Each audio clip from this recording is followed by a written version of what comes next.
یا بنی اسرائیل اذکروا نعمتی التی انعمت علیکم واوفوا بعہدی اوف بعہدکم وایای فارہبون۔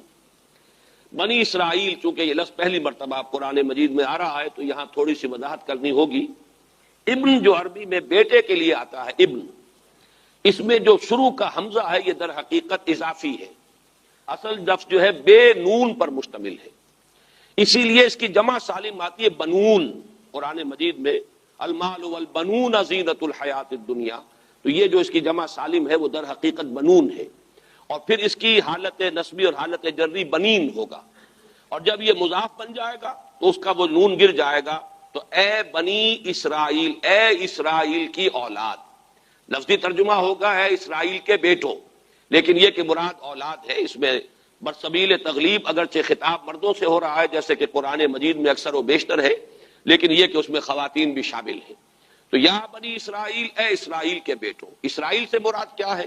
اس پر اتفاق ہے، اجماع ہے، حضرت یعقوب کا یہ لقب ہے۔ البتہ یہ لفظ بنا ہے اسم اور ایل دو سے مل کر۔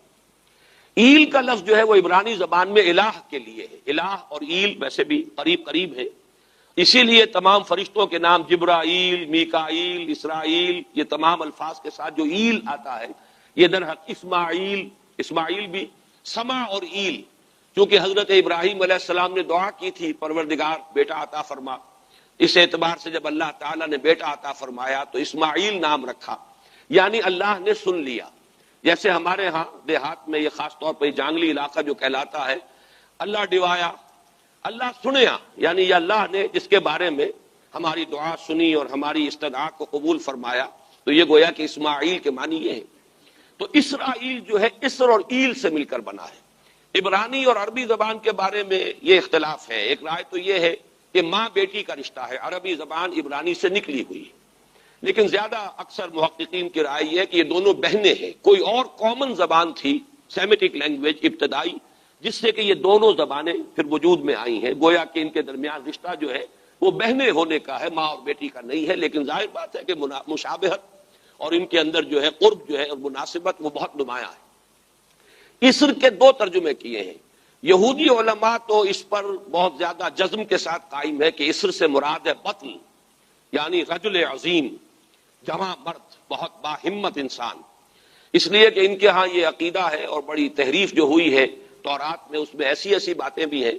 حضرت یعقوب کی جو مدح کی گئی ہے اس میں اس حد تک مبالغہ ہے کہ حضرت یعقوب کی اللہ تعالیٰ کے ساتھ کشتی ہوئی اور اللہ کو پچھاڑ لیا حضرت یعقوب نے، تو معلوم یہ ہوا کہ یہ تو بڑے بہادر اور بہت جری انسان، اس اعتبار سے وہ بطل اور رجل کا ترجمہ کرتے ہیں اسر کا، لیکن یہ کہ صحیح ترجمہ جو ہے وہ اسر کا ہے، بندہ، عبد، اس لیے کہ عربی کا لفظ جو بنا ہے اسیر، اسیری، کوئی کسی کا غلام ہے، اسیر، اسی سے لفظ اسرہ بنا ہے، اسرہ ہے کنبہ، کنبہ بھی آپس میں جڑا ہوا ہوتا ہے، ان کے بندھن ہوتے ہیں دوستی کے، محبت کے، اخوت کے، تو اسی طریقے سے یہ اسر کا لفظ آتا ہے کسی بندھن کے لیے۔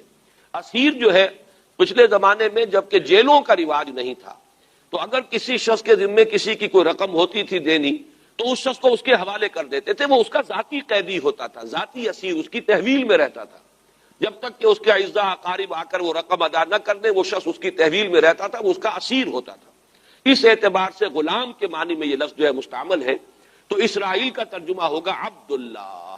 آزان تو میں عرض کر رہا تھا کہ اسرائیل کا ترجمہ ہوا عبداللہ، گویا کہ اب تک ہم نے یا بنی اسرائیل کا ترجمہ کیا اے اللہ کے بندے کی اولاد، مراد ہے حضرت یعقوب علیہ الصلوۃ والسلام۔ حضرت یعقوب حضرت اسحاق کے بیٹے ہیں، حضرت اسحاق حضرت ابراہیم علیہ السلام کے دوسرے بیٹے ہیں۔ حضرت ابراہیم کو پہلا بیٹا اللہ نے عطا فرمایا اسماعیل، اسی لیے میں عرض کر چکا ہوں سما اور ایل سے مل کر بنا ہے۔ جو دعا کی تھی انہوں نے، اس دعا کا پہلا جواب جو ملا ہے اللہ تعالیٰ کی طرف سے، اس کی مقبولیت کا جو ظہور ہوا وہ حضرت اسماعیل کی شکل میں۔ پھر یہ کہ حضرت سارہ کو بھی اللہ تعالیٰ نے اولاد دی اور حضرت اسحاق پیدا ہوئے۔ اس وقت یہ جو بشارت دی گئی ہے قرآن مجید میں متعدد مقامات پر آگے چل کر آئے گا کہ حضرت سارہ کے ہاں بھی اولاد ہونے کی جو بشارت حضرت ابراہیم علیہ السلام کو فرشتے دینے آئے تھے، اسی میں یہ بھی تھا کہ نہ صرف یہ کہ تمہیں ایک بیٹا عطا ہوگا بلکہ اس کے بعد پوتا بھی عطا ہوگا، گویا کہ ایک بہت جلیل القدر پوتا۔ اس اعتبار سے ایک رائے یہ ہے کہ یعقوب عقب سے بنا ہے، گویا کہ بشارت میں پہلے ہی سے شامل تھا حضرت یعقوب علیہ السلام کا ذکر بھی، کہ اسحاق کے بعد اسحاق کے ہاں ایک بہت جلیل القدر بیٹے کی ولادت ہوگی اور اس کا نام یعقوب ہوگا، یعنی اسحاق کے بعد آنے والا، بیٹے کے بعد جو پوتا آتا ہے۔ لیکن یہود کی رائے یہ ہے کہ حضرت یعقوب پیدا ہوئے ہیں اپنے بھائی عیسو کے ساتھ، یہ تمام بیٹے ہیں حضرت اسحاق علیہ السلام کے، دو بیٹے پیدا ہوئے بیک وقت، جڑواں بھائی۔ پہلے حضرت عیسو کی ولادت ہوئی ہے، اور تورات کے الفاظ یہ ہے کہ یعقوب اپنے بھائی عیسو کی ایڑیاں پکڑے ہوئے تولد ہوا۔ تو چونکہ حضرت عیسو کے بعد حضرت یعقوب کی ولادت ہوئی ہے، تو گویا کہ اس وجہ سے ان کا نام حضرت اسحاق نے یعقوب رکھ دیا، عقب میں آنے والا، بعد میں آنے والا۔ بہرحال حضرت یعقوب علیہ السلام کے پھر 12 بیٹے ہیں جن کی تفصیل پوری موجود ہے۔ یہ تاریخ جو ہے بڑی ریکارڈڈ ہے، اس لیے کہ بنی اسرائیل کی یہ تاریخ جو ہے books of the old testament میں اس کی پوری تفصیل موجود ہے۔ 4 بیویاں تھی حضرت یعقوب علیہ السلام کی، جن سے 12 بیٹے ہوئے، 3 بیویوں سے 10 بیٹے تھے، اور سب سے چھوٹی بیوی سے 2 بیٹے تھے، حضرت یوسف اور بنیامین، اور ان دونوں سے حضرت یعقوب علیہ السلام کو بڑی محبت تھی۔ حضرت یوسف سے چونکہ یہ تاریخ شروع ہوتی ہے اس اعتبار سے کہ انہیں ان کے بھائیوں نے کنویں میں ڈالا، پھر اللہ تعالیٰ نے وہاں سے ان کے نکلنے کا سامان کیا، پھر مصر پہنچایا، پھر مختلف مراحل سے گزار کر انہیں وہاں ایک بہت اونچی پوزیشن تک پہنچایا۔ تو حضرت یوسف علیہ السلام سے اس اعتبار سے ان کی تاریخ شروع ہوتی ہے۔ 1906 قبل مسیح میں حضرت یوسف علیہ السلام کی پیدائش ہے، جہاں تک صحیح اندازہ کیا جا سکا ہے۔ یوں سمجھیے کہ آج سے تقریباً 4000 سال قبل یہ حضرت یوسف کی پیدائش ہے، اور حضرت یوسف پڑ پوتے ہیں حضرت ابراہیم کے۔ ان میں اگر آپ 200-250 سال کا اور اضافہ کریں تو آج سے کوئی 4,2500 سال قبل کی شخصیت بنتے ہیں حضرت ابراہیم علیہ السلام۔ حضرت یوسف کے زمانے میں پھر جیسے کہ وہ تفصیل سورہ یوسف میں آئے گی، یہ پورا خاندان آ کر کنعان میں تھے، لیکن وہاں سے آ کر مصر میں آباد ہو گئے۔ مصر میں ان کا بڑا اعزاز ہوا، اکرام ہوا۔ اس کے خاص حالات تھے کہ مصر میں اس وقت جو بادشاہت تھی وہ اصل مصر کے لوگوں کی نہیں تھی، بلکہ یہ بھی سیمیٹک لوگ تھے جو جا کر جنہوں نے عراق وغیرہ کے علاقے سے ہی جا کر انہوں نے فتح کیا تھا مصر کو، لہذا انہیں فرعون نہیں کہا گیا قرآن مجید میں، وہ فرائضہ کا خاندان نہیں ہے، بلکہ وہ تاریخ میں ہکسوس کنگز کہلاتے ہیں۔ تاریخ مصر میں وہ 15واں خاندان کہلاتا ہے وہاں کے بادشاہوں کا، 15th ڈائنیسٹی، اور یہ چونکہ لوکل نہیں تھا اس لیے ان کو فرعون نہیں کہا جائے گا، بلکہ یہ ہکسوس کنگز چرواہے بادشاہ تھے کہ جو عرب کے ان علاقوں سے آئے تھے، جزیرہ نما سے، اور وہاں سے وہ چرواہے تھے۔ ان کا تو پیشہ ظاہر بات ہے، صحرا میں کیا ہوتا ہے، بھیڑیں بکریاں پالنا، لیکن انہوں نے آ کر مصر کو فتح کیا، وہاں ان کی بادشاہت ہو گئی۔ محسوس ایسا ہوتا ہے کہ ایک سیاسی پہلو موجود تھا۔ وہ جو بادشاہ مصر نے جس طریقے سے اعزاز کیا ہے حضرت یوسف علیہ السلام کا، پھر جو اختیار دیا، جو اقتدار دیا، جو ان کو حیثیت دی، پھر انہیں اجازت دی کہ اپنے پورے خاندان کو بلا لیں، اور پھر مصر کا بہترین جو زرخیز ترین علاقہ تھا وہ انہیں عطا کر دیا کہ یہاں آباد ہو جاؤ۔ جشن کا علاقہ، یا گوشن بھی کہتے ہیں، جشن بھی کہتے ہیں۔ یہ جو نائل کا ڈیلٹا ہے کہ جو جا کر آپ کو معلوم ہے کہ دریا جو ہیں جب بہت سی شاخوں میں تقسیم ہو جاتے ہیں سمندر میں گرنے سے قبل، تو وہ ڈیلٹا جو ہے زرخیز ترین علاقہ ہوتا ہے۔ آرٹیفیشل اریگیشن کے اور نظام تو تھے نہیں، جہاں دریا ہی چھوٹی چھوٹی نہروں کی شکل اختیار کر لے، وہاں گویا کہ وہ فطری طور پر جو ہے بڑے وسیع رقبے کے اندر اریگیشن ہو سکتی ہے۔ تو اس ڈیلٹا کے علاقے میں بہترین علاقہ ان کو دیا گیا، وہاں آباد ہو جاؤ۔ وہاں یہ رہے ہیں گویا کہ پیرزادوں کی حیثیت سے۔ ابھی ان کے پاس کوئی شریعت نہیں، ابھی کوئی کتاب نہیں ملی، ابھی صرف یہ ایک خاندان ہے، حضرت ابراہیم کی نسل کا ایک خاندان، اس لیے کہ حضرت ابراہیم کی نسل میں حضرت اسماعیل کی نسل ہے کہ جو عرب میں آباد ہو چکی ہے، ان کی نسل میں پھر حضرت اسحاق کے بیٹوں میں سے بھی عیسو کی نسل وہ اور جگہ پر آباد ہو چکی ہے۔ اس اعتبار سے یوں نہ سمجھیے کہ نسل ابراہیم صرف ان پر مشتمل ہے۔ اسی طرح بنی قطورہ تیسری جو آپ کی اہلیہ تھی، ان کی اولاد بھی، تو گویا کہ یہ بہت وسیع حلقہ ہے جو اولاد ابراہیم کا ہے۔ تو اولاد ابراہیم میں سے ایک شاخ ہے جو آ کر، یعنی حضرت یعقوب کے 12 بیٹے اور حضرت یعقوب بھی آ کر یہاں آباد ہو گئے، اور یہاں پھر یہ کچھ عرصے تک تقریباً 100-150 برس تک تو بڑے عیش میں رہے۔ یہ تقریباً یوں سمجھیے کہ 1850 قبل مسیح میں ان کا داخلہ ہوا ہے مصر کے اندر، اور وہاں پر 150 برس جو ہے انہوں نے بڑے عیش میں گزارے ہیں۔ یہ پیرزادے تھے اس لیے کہ بادشاہ معتقد ہو چکا تھا حضرت یوسف علیہ السلام کا، اگرچہ یہ تو ثابت نہیں ہوتا کہ وہ ایمان لایا ہو حضرت یوسف علیہ السلام پر، اس کا کوئی ثبوت نہیں ہے، لیکن معتقد تھا، اور ان کی نیکی کا، پارسائی کا، شرافت کا، ذہانت کا، صلاحیتوں کا اعتراف پوری قوم کو تھا، جس طریقے سے کہ انہوں نے اس ملک کی جو نیا ہے اس کو جس طرح پار لگایا ہے، وہ شدید ترین قحط کا جو ایک دور آیا اس میں سے، اور جتنا بہترین انتظام کیا اس کی بنا پر ان کی صلاحیتوں کے سب معترف تھے۔ تو وہ 130 برس کی عمر میں غالباً ان کا انتقال ہوا ہے، اور 80 برس تک انہوں نے مصر پر گویا کہ جو سب سے زیادہ با اختیار شخص وہاں تھا بادشاہ کے بعد، بادشاہ اپنی جگہ پر تھا، لیکن یہ کہ جو بادشاہ کے بعد سب سے زیادہ با اختیار شخصیت تھی وہ حضرت یوسف کی تھی 80 برس تک۔ اس عرصے میں، اور پھر یہ 150 برس جو میں نے عرض کیا ہے کہ اس میں یہ خوب پھلے پھولے، ان کی اولاد جو ہے وہ کثرت کے ساتھ پھیلی، لیکن اس کے بعد وہاں پھر ایک انقلاب آیا۔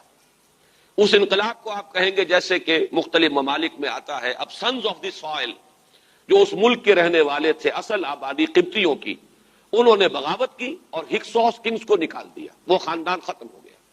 جب وہ چلے گئے تو جو ہکسوس کنگز کے یہ گویا کہ بہت ہی منظور نظر تھے، اور یہ مراعات یافتہ طبقہ تھا بنی اسرائیل کا، حضرت یعقوب کی اولاد کا، اب ان پر عتاب شروع ہوا، اب ان کا زوال آیا۔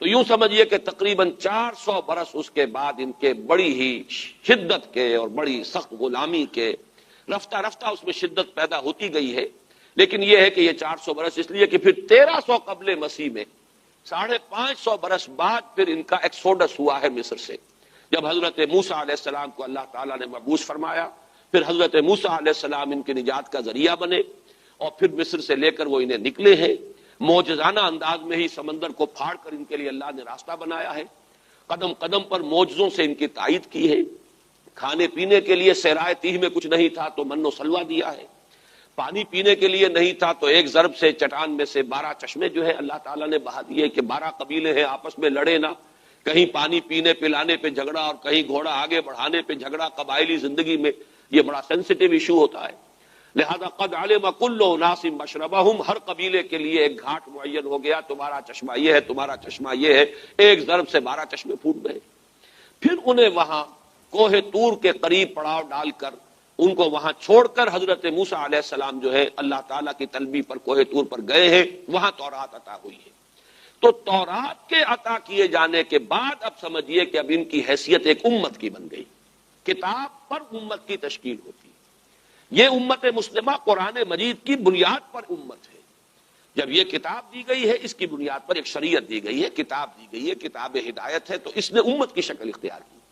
یہی وجہ ہے کہ لفظ امت جو ہے قرآن مجید میں صرف مکی صورتوں کے اندر، مدنی صورتوں میں استعمال ہوا ہے۔ کنتم خیر امت اخرجت للناس سورہ آل عمران میں، کذالک جعلناکم امۃ وسطا لتکونوا شہداء علی الناس ویکون الرسول علیکم شہیدا، یہ سورہ بقرہ میں آگے چل کر آ جائے گا۔ تو اصل میں جیسے تشکیل امت جو ہوئی ہے وہ در حقیقت مدنی دور میں آ کر ہوئی ہے، جبکہ شریعت عطا کی جا رہی ہے۔ اسی طریقے سے یہ ایک خاندان تھا، حضرت ابراہیم کی نسل کی ایک شاخ، اس نے امت کی حیثیت اختیار کی ہے، جبکہ صحرائے تیہ میں جب ان کا قیام تھا اور اس صحرائے سینا میں، اور وہاں پر پھر حضرت موسیٰ علیہ السلام کو تورات دی گئی اور شریعت دی گئی، تب سے یہ امت ہے، اور یہ ہے 1300 قبل مسیح۔ 610 عیسوی میں، اب سمجھیے 1300 وہ جمع کیجئے، 610 یہ جمع کیجئے، 1910 برس بعد پھر حضور صلی اللہ علیہ وسلم پر قرآن مجید کی وحی کا آغاز ہوا، اور 622 میں حضور نے ہجرت فرمائی، اور اس کے بھی کوئی 2 سال یا 1 سال کے بعد جو ہے یہ آیات نازل ہو رہی ہیں جو ہم اس وقت پڑھ رہے ہیں۔ تو یہ سارا جو ہے تاریخی پس منظر ذہن میں رکھیے کہ یہ تقریباً 2000 برس کی تاریخ جو ہے ان کی بحیثیت امت۔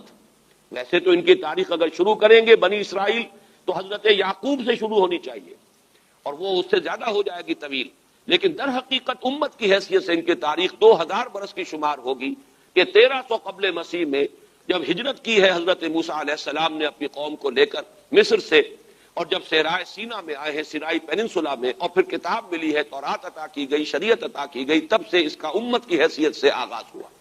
ایک بات اور نوٹ کر لیجئے، ان کو امت مسلمہ کیوں نہیں کہا گیا؟ اس کے لیے اس کا ایک سبب ہے. در حقیقت امت مسلمہ کا لفظ یا خیر امت یا امت کا لفظ جو ہے اس موجودہ امت کے لیے اس لیے استعمال کیا گیا ہے کہ یہ امت کسی ایک نسل پر مشتمل نہیں ہے. یہ امیین اس کے نیوکلیس ہے، لیکن یہ کہ ہر نسل کے لوگ اس میں آ کر شامل ہوئے ہیں، ہر قوم جو ہے اس میں آ گئی ہے. اس لیے اس کا نام جو ہے وہ صفاتی ہے، امت مسلمہ.